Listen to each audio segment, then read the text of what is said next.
Esse encontro, boa tarde a todos, está marcado há muito tempo.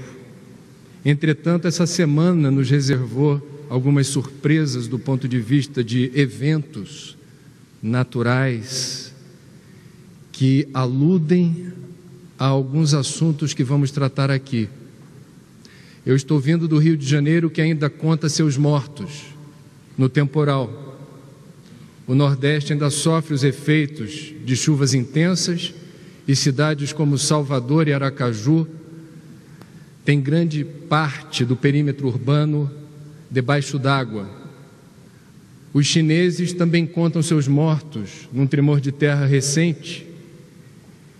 E um vulcão adormecido há 200 anos na Islândia resolveu entrar em erupção, impedindo 15 mil voos no maior colapso da história da aviação comercial.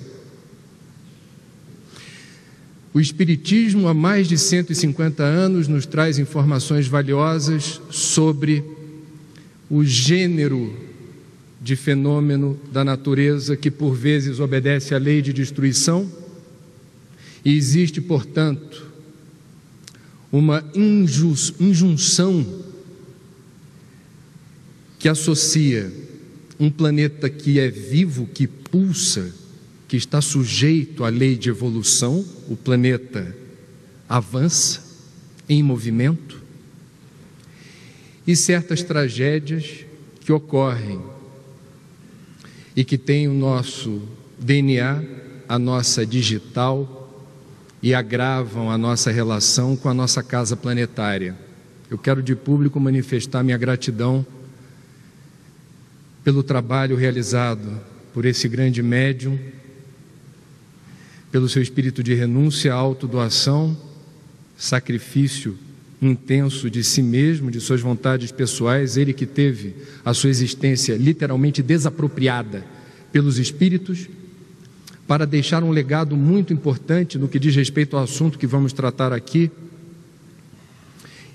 de pistas, rastros, que a ciência da Terra ainda levará 40, 50, talvez um século de tempo para descobrir o quanto esse universo sistêmico, esse conjunto de fenômenos interligados, interdependentes, que interagem o tempo todo.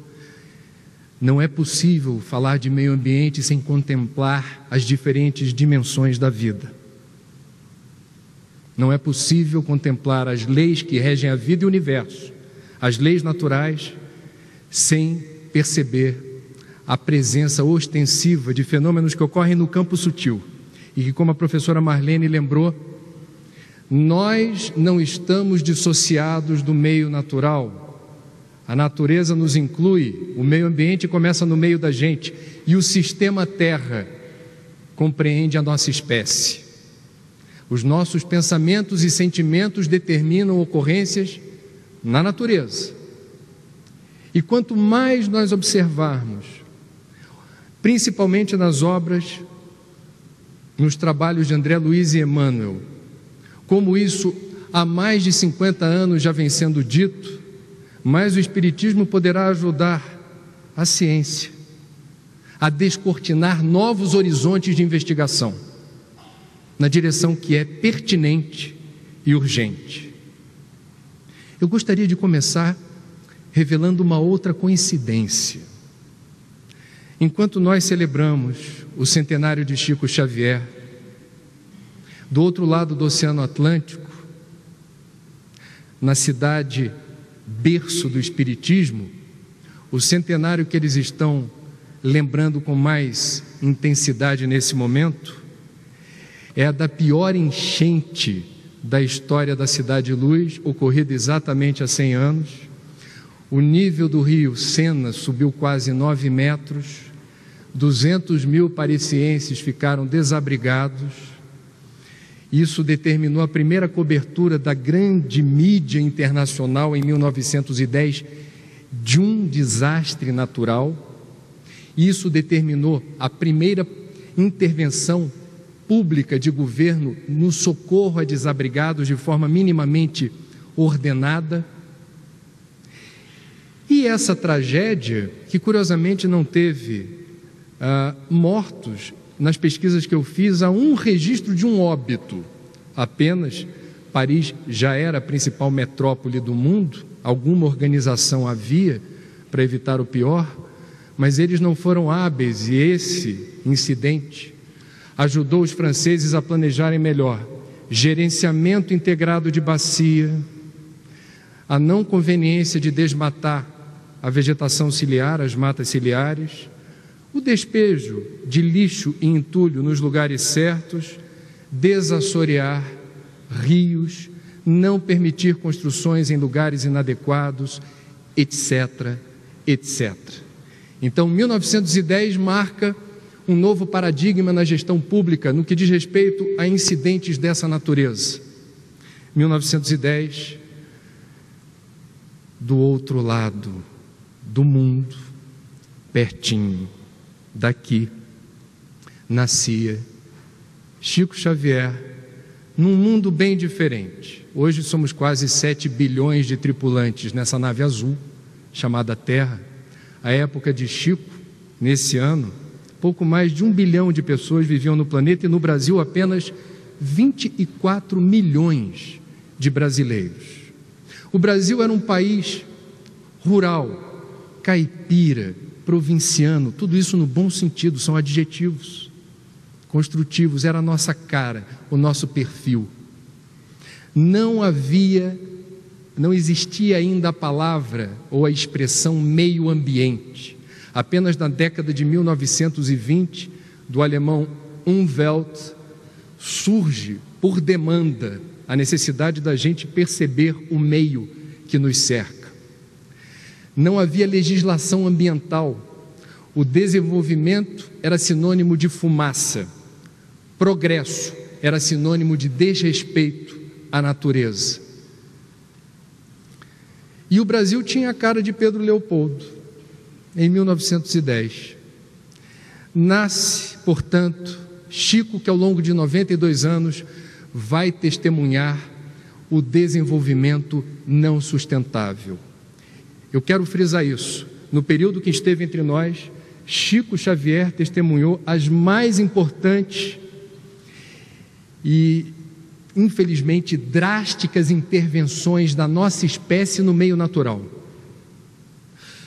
Nesse intervalo de tempo, nós verificamos que nós estávamos precipitando, num intervalo de tempo muito curto, as chamadas mudanças climáticas, pela queima progressiva de petróleo, carvão e gás principalmente, uma produção monumental e escatológica de lixo. Em nenhum outro momento da história a nossa espécie foi tão competente para emporcalhar a casa planetária em que nos encontramos, com gêneros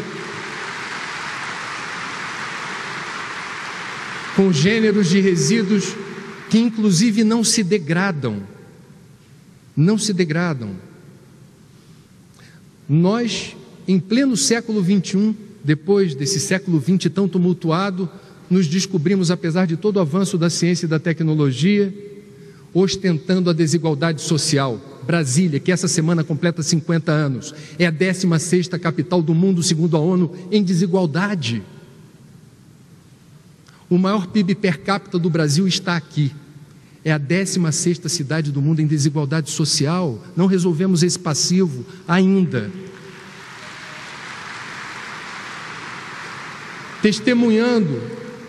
Testemunhamos constrangidos a escassez de água doce e limpa. O bem mais precioso e fundamental à vida se tornou escasso. Segundo a ONU, mais de 1 milhão de pessoas, mais de 1 bilhão de pessoas, nossos irmãos, não têm hoje acesso regular à água potável. Falta de planejamento urbano, crescimento caótico das cidades, transgenia irresponsável, destruição sistemática e voraz da biodiversidade, da fauna e da flora, dos seres vivos, nossos irmãos em evolução. Chico, ao longo de 92 anos de messianato mediúnico, testemunhou e foi porta-voz de mensagens que ainda hoje nos servem de alerta e que nós vamos compartilhar aqui alguns trechos.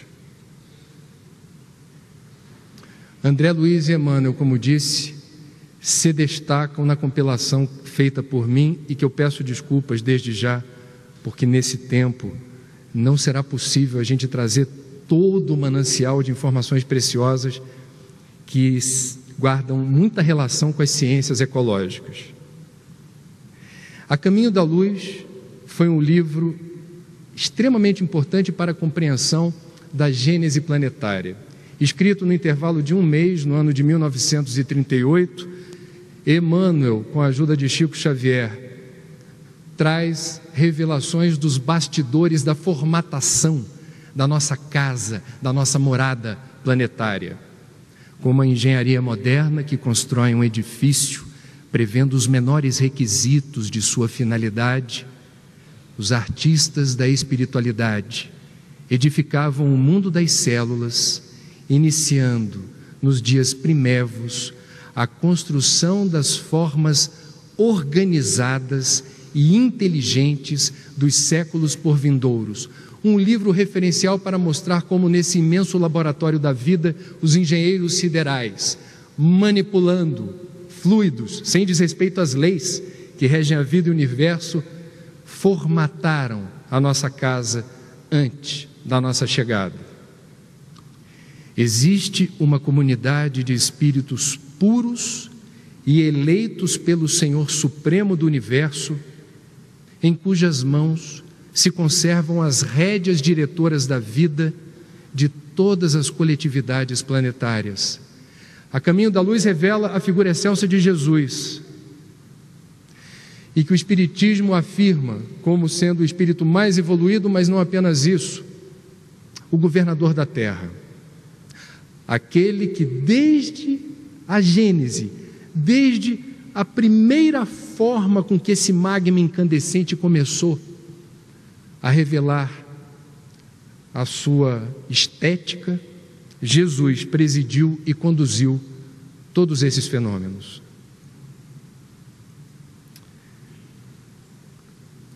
A ciência do mundo não lhe viu as mãos augustas e sábias na intimidade das energias que vitalizam o organismo do globo.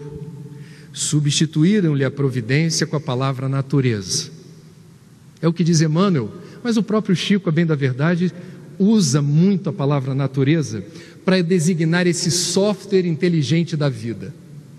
Então, natureza é uma forma direta de se comunicar com um segmento de leitores ou ouvintes que eventualmente não é cabível entrar em detalhes mais sofisticados ou técnicos ou científicos. Natureza fica de bom tamanho.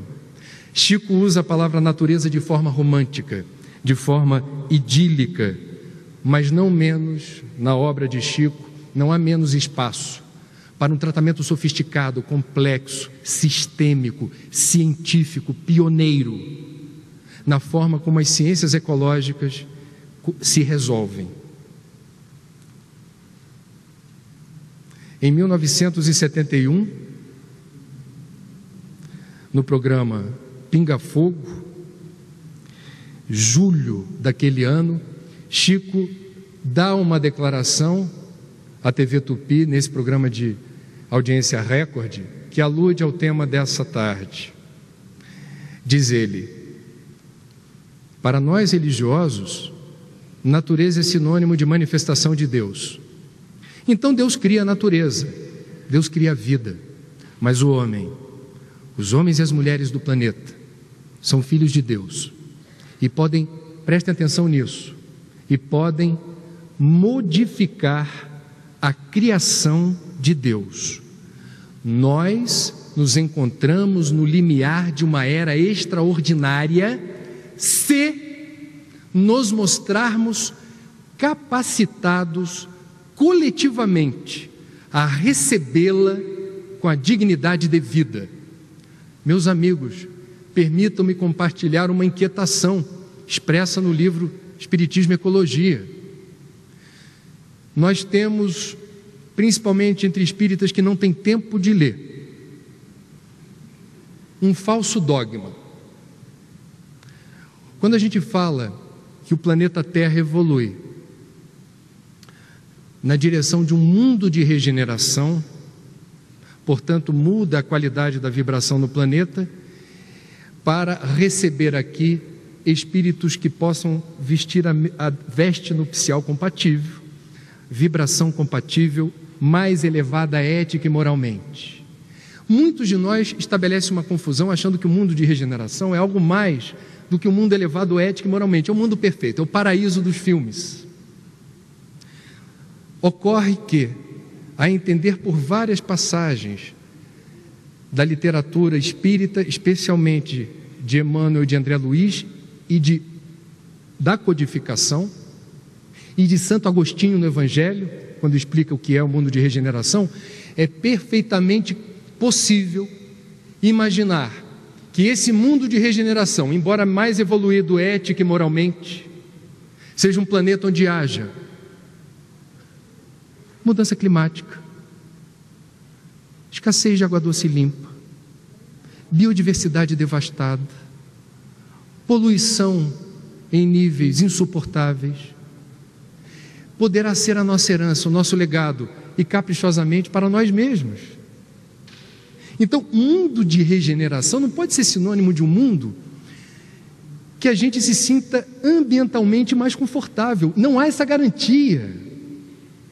Ele pode ser um mundo hostil do ponto de vista do conforto ambiental. Depende das escolhas que façamos agora, porque perdemos o direito de errar.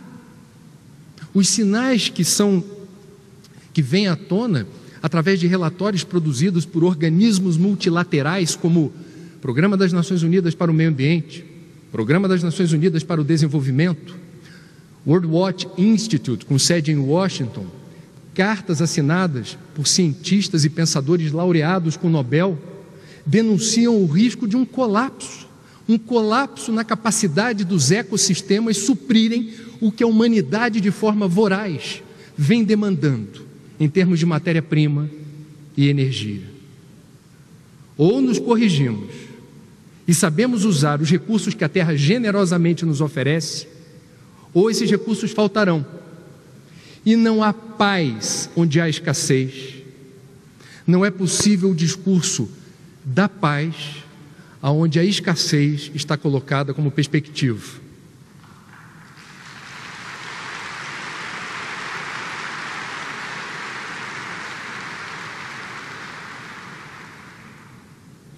Me antecipei aqui. É interessante a gente observar, mais uma vez, e eu não vou ter tempo aqui de expressar todas os pontos sinérgicos entre espiritismo, doutrina espírita, as obras da codificação e as ciências ecológicas. Mas é importante a gente se dar conta desse senso de urgência. Allan Kardec, na Gênese, em 1868, esse trecho, destacado entre aspas, parece um postulado ecológico. A mim não me parece que haja qualquer diferença. Há uma sinergia enorme entre a visão do espírita e a visão do ecologista na hora de explicar como o universo funciona. Na Gênese aparece essa passagem muito interessante. Assim, tudo no universo se liga, tudo se encadeia, tudo se acha submetido à grande e harmoniosa lei de unidade. Todos estamos conectados e interligados. Essa é uma lei que rege a vida e o universo. O meio ambiente começa no meio da gente. No livro Ideal Espírita, autores diversos, André Luiz nos diz: retiremos dos cenários naturais as lições indispensáveis à nossa vida. Somos interdependentes. Não viveremos em paz sem construir a paz dos outros. Foi profético, porque no ano de 2004, pela primeira vez na história do Prêmio Nobel da Paz, esse que posso dizer, uma injustiça histórica não foi conferido a Chico Xavier, mas é o prêmio mais prestigiado. Nós vamos ver o Comitê Nobel conferir pela primeira vez esse prêmio Nobel da Paz a uma ambientalista, uma africana linda, uma orixá da floresta, Wangari Maathai, do Quênia, ganhou o Nobel da Paz, e houve quem dissesse: o que paz tem a ver com o meio ambiente? Que absurdo! Rapidinho, a história dessa senhora, que se destacou tanto nos seus estudos, fazendo mestrado, doutorado nos Estados Unidos, que no Quênia, que é um país machista, o marido não suportou e se separou. Ela teve que, inclusive, sofrer esse tipo de constrangimento familiar por se destacar na vida pessoal.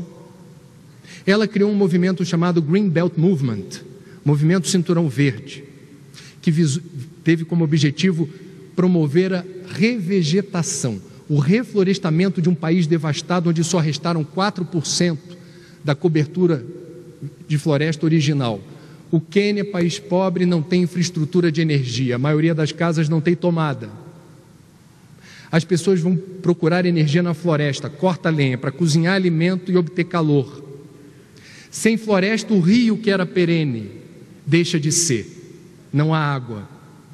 Quem compunha sua alimentação com a proteína animal dos bichos através da caça, sem floresta, os bichos sumiram. Uma sucessão de eventos que determinaram migrações em massa do campo para a cidade.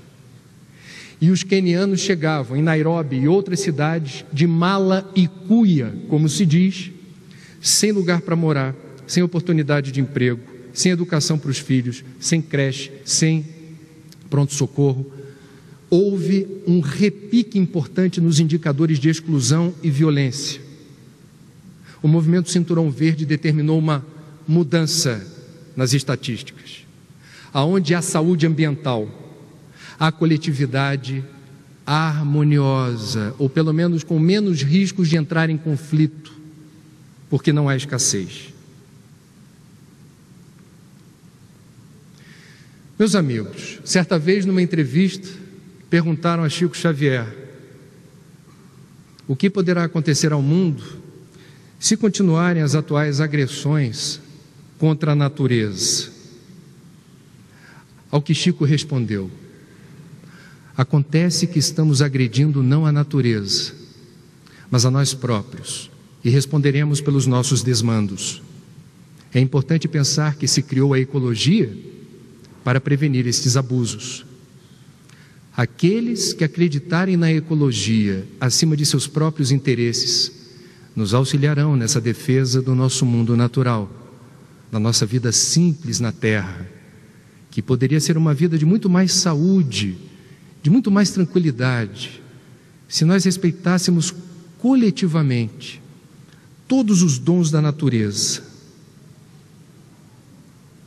Prossegue a resposta: mas, se continuarmos agredindo-a demasiadamente, o preço será pago por nós próprios, porque voltaremos em novas gerações, plantando árvores, acalentando sementes, modificando o curso dos rios, despoluindo águas, drenando pântanos e criando filtros que nos liberem da poluição.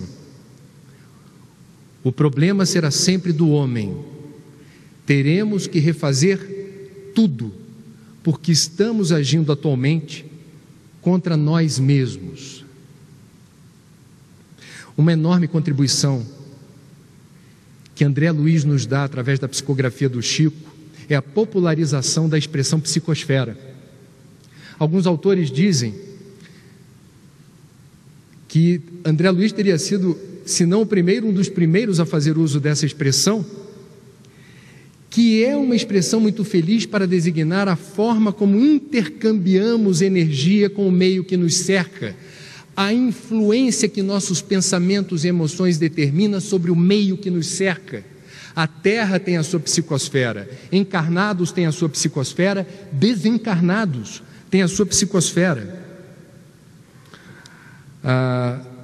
Portanto, uma definição importante de psicosfera que eu fui buscar no dicionário do Dr. Palhano Júnior, campo resultante de emanações de natureza eletromagnética a envolver todo o ser humano, encarnado ou desencarnado, reflete não só sua realidade evolutiva, seu padrão psíquico, como sua situação emocional e estado físico do momento.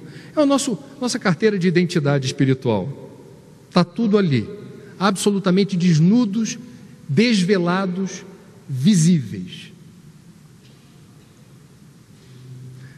No livro Missionários da Luz, André Luiz nos ensina como cuidar da nossa psicosfera, e uma das lições importantes é essa: toda prece elevada é manancial de magnetismo criador e vivificante, e toda criatura que cultiva a oração com o devido equilíbrio de sentimento transforma-se gradativamente em foco irradiante de energias da divindade. Nós podemos transformar, como já foi dito, a nossa saúde, a saúde das nossas células, a nossa disposição renovada para o trabalho a partir da vigilância do nosso pensamento. Através de Chico Xavier, André Luiz empresta um novo sentido para o orai e vigiai, que é um sentido ecológico, no sentido literal.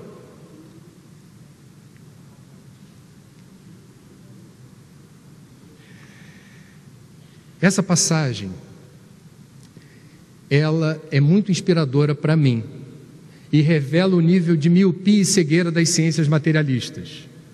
Ao mesmo tempo, revela o quanto a cada dia nós somos bombardeados, no sentido positivo, de inúmeras influências que vão dos lugares mais distantes do universo até aqueles mais próximos.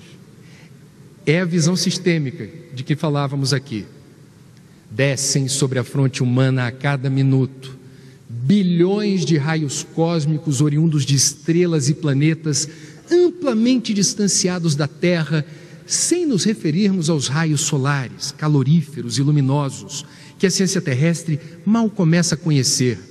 Os raios gama, provenientes do rádium, que se desintegra incessantemente do solo, e os de várias expressões emitidos pela água, pelos metais, alcançam os habitantes da Terra pelos pés, determinando consideráveis influenciações. E em sentido horizontal, experimenta o homem a atuação dos raios magnéticos, exteriorizados pelos vegetais, pelos irracionais, pelos próprios semelhantes. O Jardim Botânico do Rio tem uma árvore que foi eternizada com uma placa em homenagem a Tom Jobim, o maestro soberano, que morava por perto e não perdia a chance de todo dia, ao passear no Jardim Botânico, abraçar aquela árvore. Nós entramos num automóvel onde a eletrostática do carro, todo emborrachado, nos encapsula no nosso microcosmo sobre 4 rodas. Nós moramos em edifícios ou espigões em que a energia telúrica da Terra, a partir de determinada altura, não nos alcança. Nós usamos sapatos, chinelos e tênis de borracha e nos isolamos, perdemos o contato e o link com nutrientes energéticos que brotam incessantemente das entranhas da Terra. Nós somos analfabetos ambientais.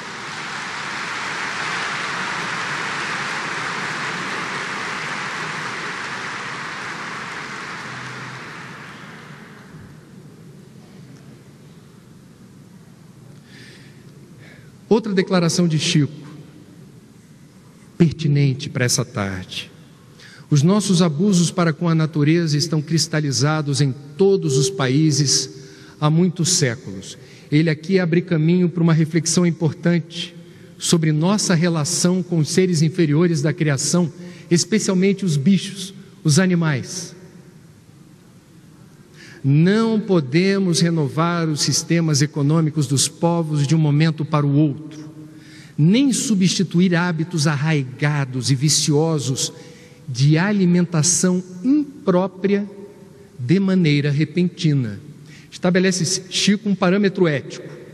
Se temos a necessidade atávica da ingestão de carne, de proteína animal, respeitemos o degrau evolutivo em que nos encontramos. Entretanto, há que ter a ética do cuidado. Isso não pode legitimar a crueldade, o sofrimento e a dor que nós ainda impomos aos nossos irmãos em evolução. Refletem eles, é a declaração de Chico, igualmente nossos erros multimilenários, mas, na qualidade de filhos endividados para com Deus e a natureza, devemos prosseguir no trabalho educativo, acordando os companheiros encarnados, mais experientes e esclarecidos, para a nova era, em que os homens cultivarão o solo da terra por amor e utilizar-se-ão os animais com espírito de respeito, amor e entendimento. Nós vivemos no país com o maior número de bois no pasto, frangos em cativeiro, suínos em cativeiro. Nossos especialistas chamam isso de produção de proteína animal. Em bom português, meus amigos, nós agravamos a coisificação do bicho. Bicho é coisa. Bicho não tem alma. Bicho não evolui.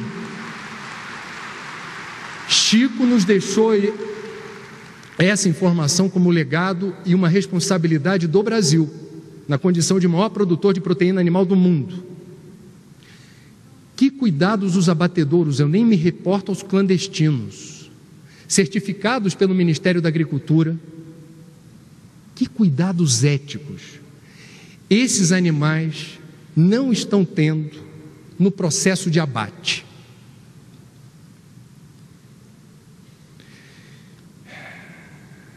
Chico Xavier, na sua vida pessoal, nos traz lições vivenciadas, praticadas por ele, dessa sensibilidade para com o meio natural. Lorde, Dom Negrito, Brinquinho, são os nomes de batismo de alguns cachorrinhos adotados por Chico Xavier. Chamá-los de animais de estimação, eu acho que é banalizar uma relação que ia um pouco além.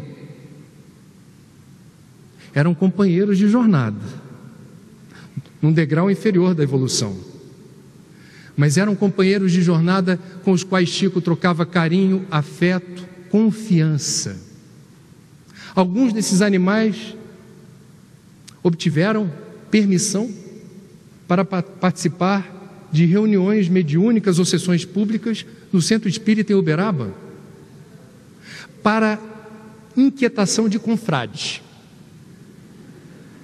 O que esse cachorro está fazendo aqui? Mas ninguém ousava mexer quando era informado. É o cachorro do Chico.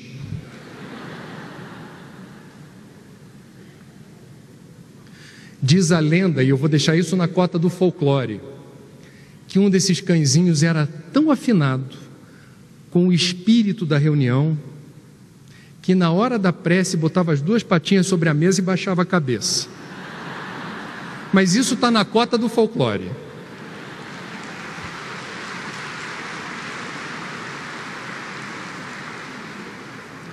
E o roseral de Uberaba? Diz Chico sobre as rosas que ele cultivava com tanto carinho e atenção. Os espíritos me pediram que plantasse ao redor de casa um certo número de flores. Como gosto de rosas, plantei rosas.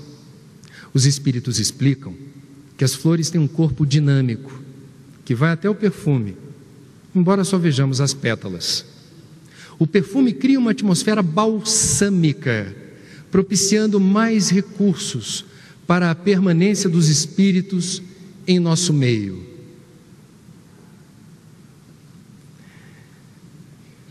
Pedi licença ao editor de imagem para que eu possa ler o que eu gostaria de ler agora. Boa tarde, obrigado. Trecho retirado de uma das biografias de Chico. Ondas de perfume se desprendiam de seu corpo de repente. Chico, ou melhor, Emmanuel, sempre destacou os poderes terapêuticos das rosas, ricas em vitamina C e D. O aroma viria de flores astrais, usadas pelos benfeitores espirituais para energizar os visitantes mais abatidos, e aparecia cheiro de rosa no ambiente, e aparecia odor forte de rosa e gosto de rosa no cafezinho servido na água fluidificada, e a rosa estava ali, funcionando como elemento terapêutico vivificante, restabelecendo a energia e a autoconfiança, um novo alento. Meus amigos, nos momentos mais difíceis, em Pedro Leopoldo, no início dessa jornada tão bonita que celebramos agora no centenário de Chico Xavier, oprimido pelas críticas, pelas desconfianças, pela maledicência, muitas vezes cansado com o assédio daqueles que procuravam a cura imediata, Chico se refugiava no açude de Pedro Leopoldo. Era o seu refúgio, era o lugar onde ele se sentia bem, se sentia protegido. Não por acaso foi ali que se deu o primeiro encontro, um encontro que marcou para o resto de sua existência, na última encarnação, a sua trajetória. Foi o primeiro encontro com Emmanuel, num lugar que não poderia ser outro, um lugar onde a natureza, dentro da realidade de Pedro Leopoldo, era exuberante.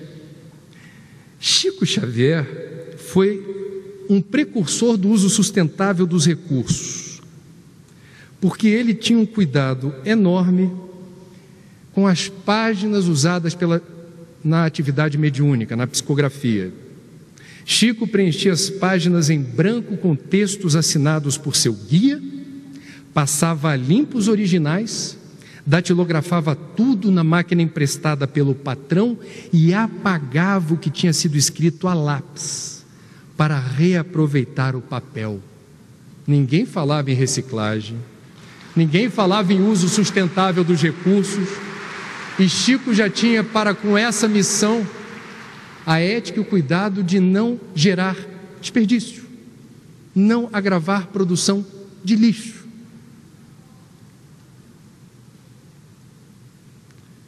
E o abacateiro? Sábado, 14 horas, tem encontro no abacateiro, em Uberaba. A inovação na prática da reunião pública e da discussão sobre os temas do Evangelho, fora da casa espírita, no meio natural, sem formalismos, sem pompa, sem circunstância, na sombra de um abacateiro acolhedor, magnífico, exuberante.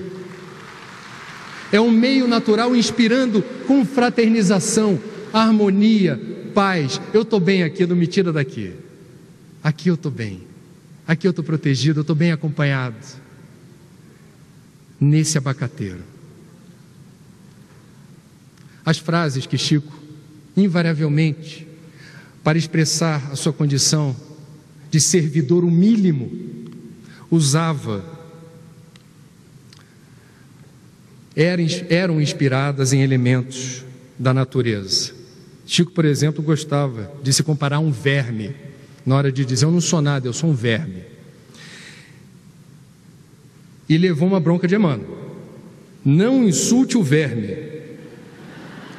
Ele funciona ativo na transmutação dos detritos da terra, com extrema fidelidade ao papel de humilde e valioso servidor da natureza.